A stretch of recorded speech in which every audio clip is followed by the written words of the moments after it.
Hello नमस्कार, welcome to inculcate learning. तो हमने डाटा, नॉलेज, अंडरस्टैंडिंग और अपना विजडम, इन सब में इंफॉर्मेशन, इन सब में डिफरेंस देख लिया था कि क्या होता है। हमने क्वांटिटी में बात की थी, डाटा देन इंफॉर्मेशन, इंफॉर्मेशन के बाद नॉलेज, नॉलेज के बाद अंडरस्टैंडिंग एंड देन विजडम। ठीक है, ये बात कर ली हमने। मीनिंग की बात कर ली है, किसकी? नॉलेज की। सो ये दो लेक्चर्स में ऑलरेडी आपके सामने जो है प्रस्तुत किए जा चुके हैं। अब बात आती है कि नेचर क्या होता है नॉलेज का, बिकॉज जो आपके बीएड, एमएड या जो इस तरीके के थ्योरेटिकल एग्जाम आते हैं ना, उसमें कई बार समझ नहीं आता कि लिखें क्या, ओके स्पेसिफिकली, क्योंकि नेचर या जो कैरेक्टरिस्टिक है उनको हम अगर थोड़ा सा मोल्ड करके लिख दें तो वो सेम से ही नजर आती हैं आपको, बट वो लिखने वाला पोर्शन ऑब्वियसली कई बार चाहिए होता है। सो अगर हम नेचर की बात करें तो देखो, नॉलेज भंडार है ना नॉलेज का, यानी इतनी नॉलेज हो सकती है जितना आपको पता भी ना हो। ठीक है, सो वो क्या हो गई जी? इनफाइनाइट है, मतलब हमें पता भी नहीं है इतनी, वो बिल्कुल समुद्र है नॉलेज का हमारे पास। ठीक है, सो वो नॉलेज रहेगी कि इनफाइनाइट। तो ये क्या हो गया? अब इनफाइनाइट है यानी चेंज भी होती रह सकती है, ऐसा तो नहीं है कि जो चीज़ आज ट्रेंडिंग में है कल भी रहेगी, राइट? सो वो नॉलेज जो है वो भी चेंज हो सकती है, यानी नॉलेज जो है वो डायनामिक है। मैं बहुत शॉर्ट तरीके से आपको समझाने की कोशिश कर रही हूँ कि नेचर ऑफ नॉलेज में आप क्या क्या चीज़ें मेंशन कर सकते हैं।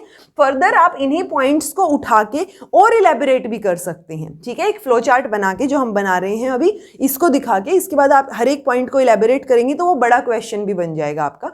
और इन जनरल आपको ऑब्जेक्टिव वाले एग्जाम्स के लिए इतना तो पता होना चाहिए कि अच्छा, नॉलेज इनफाइनाइट है, डायनामिक है, देन नॉलेज ना ऑब्सोलीट है। ओके, ऑब्सोलीट मतलब जैसे एक टाइम था जब रेडियो का बहुत ज़्यादा चलन था, लेकिन जैसे ही इंटरनेट आ गया या बाद में जो है फैक्स आ गया तो वो रेडियो वाला चलन बंद हो गया। यानी एक टाइम पे जो चीज़ बहुत इंपॉर्टेंट है, रेडियो के इन्वेंशन पे हमें इतनी खुशी हुई होगी, उसके बाद टीवी का इन्वेंशन हो गया, उससे बेटर चीज़, देन उससे बेटर चीज़ कि फ़ोन आ गया है, उससे बेटर चीज़ इंटरनेट आ गया है। तो जब और बेटर चीज़ें आती जाती हैं ना, तो वो पहले वाली जो नॉलेज है वो फेड अप सी हो जाती है, जिसको हम बोल देते हैं कि वो ऑब्सोलीट है नॉलेज। ओके, अब नॉलेज है जैसे मैं आप लोगों को ना, ज्ञान बांटने से बढ़ता है। सो कुछ नॉलेज मैं आप लोगों को दे रही हूं कि कैसे होती हैं चीजें, राइट? सो वो नॉलेज जो है वो प्रिजर्वेबल है, प्रिजर्व करके रखी जा सकती है और ट्रांसफर भी की जा सकती है, यानी प्रिजर्वेबल है और ट्रांसफरेबल है।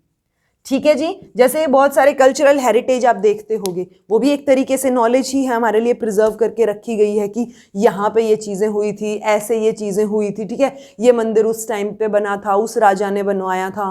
तो वो सारी की सारी चीज़ें क्या हैं? एक तरीके से प्रिजर्व करके रखी गई हैं। सो वो नॉलेज को प्रिजर्व भी आप कर सकते हो एंड देन आप क्या कर सकते हो? उसको ट्रांसफर भी कर सकते हो। एक और वर्ड आई थिंक रह गया, हाँ, कॉन्टिन्यूअस एंड एवर एक्सपेंडिंग, यानी मतलब बढ़ती ही जाएगी नॉलेज। ऐसा नहीं है कि नॉलेज जो है वो कम हो जाए कहीं पे जाके, क्योंकि चीज़ें ऐड ऑन ही हो रही हैं। जो ऑलरेडी एक समुद्र है नॉलेज का, इन्फॉर्मेशन का, पहले इन्फॉर्मेशन देन हम उसको इंटरप्रेट करके नॉलेज बनाते हैं, तो जो एक पूरा समुद्र है हमारे पास डाटा, इन्फॉर्मेशन, नॉलेज का, वो जब हम समझने की कोशिश करते हैं तो उसमें चीज़ें और ऐड ऑन होती हैं। सो ये कॉन्टिन्यूअस है एंड एवर एक्सपेंडिंग है, यानी ये एक्सपेंड होती रहेगी। ऐसा नहीं है कि नॉलेज जो है वो एक पॉइंट पे आके आपके पास खत्म हो जाएगी, नहीं, बढ़ेगी ही।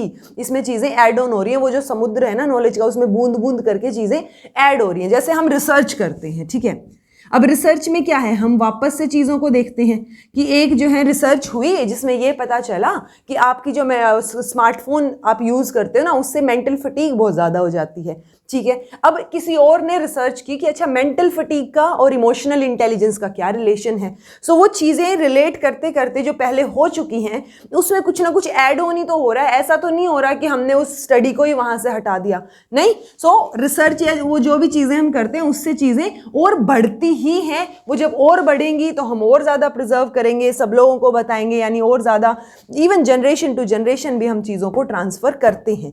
सो ये नेचर ऑफ नॉलेज में आ जाएगा कि वो इनफाइनाइट है, डायनामिक है, चेंज होती रहती है, डायनामिक के साथ साथ वो कॉन्टिन्यूअस भी है, एवर एक्सपेंडिंग है, एक्सपेंड होती रहेगी, देन ऑब्सोलीट है, कोई भी चीज़ सेम टाइम पे नहीं मतलब सेम तरीके से यूज़ में नहीं रहती, ट्रेंड्स बदलते हैं, चीज़ें बदलती हैं, तो जो पहले वाली नॉलेज है वो थोड़ी सी फेड अप भी हो जाती है। आप देखते भी होंगे कई बार, अगर आप रिसर्च के बारे में पढ़ेंगे या रिसर्च करते होंगे थोड़ा बहुत, या आपको आइडिया होगा रिसर्च होता क्या है। सो उसमें भी हम क्या करते हैं, जो पहले वाली, हम ये देखेंगे कि कौन सा रिसर्च पेपर रिसेंट है, यानी आप रिसेंट वाले पे बिलीव करेंगे क्योंकि हो सकता है रिसेंट वाले ने पहले वाली सारी चीजें देख के वो इस नतीजे पर पहुंचा हो। ओके, सो हम रीसेंट, कई बार जब आप ये भी करते हो ना कि किसका रेफरेंस देना है तो आप रीसेंट वन का देते हो, ठीक है। सो वो रीसेंट वन क्योंकि उसमें अपडेटेड चीजें होंगी, हम ऐसा मान सकते हैं। सो यानी ऑब्सोलीट होती है नॉलेज कि वो धीरे धीरे पहले वाली नॉलेज फेड अप होती जाएगी और नई नॉलेज आपके सामने क्रिएट होती जाएगी। प्रिजर्व कर सकते हो और ट्रांसफर कर सकते हो। तो इन पॉइंट्स को आप आराम से, इन 6 पॉइंट्स को आप आराम से विद एग्जाम्पल्स 6 पेज में भी इलेबोरेट कर सकते हो। ओके, सो ये मेजर पॉइंट्स हैं जो आपको समझ आ जाए। आप भी सोच सकते हैं कि नेचर क्या हो सकता है, ऑल्दो बुक्स वगैरह में देखेंगे तो आपको कंक्लूजन यही नजर आएगा। एंड आई होप आपको ये चीज़ समझ आई हो कि नॉलेज का क्या नेचर होता है। फिर भी कुछ समझ नहीं आया हो तो कमेंट करके पूछ लीजिएगा। This was all about today. Thank you so much for watching. Be happy, keep smiling and be consistent in your effort. Subscribe to inculcate learning because it is absolutely free.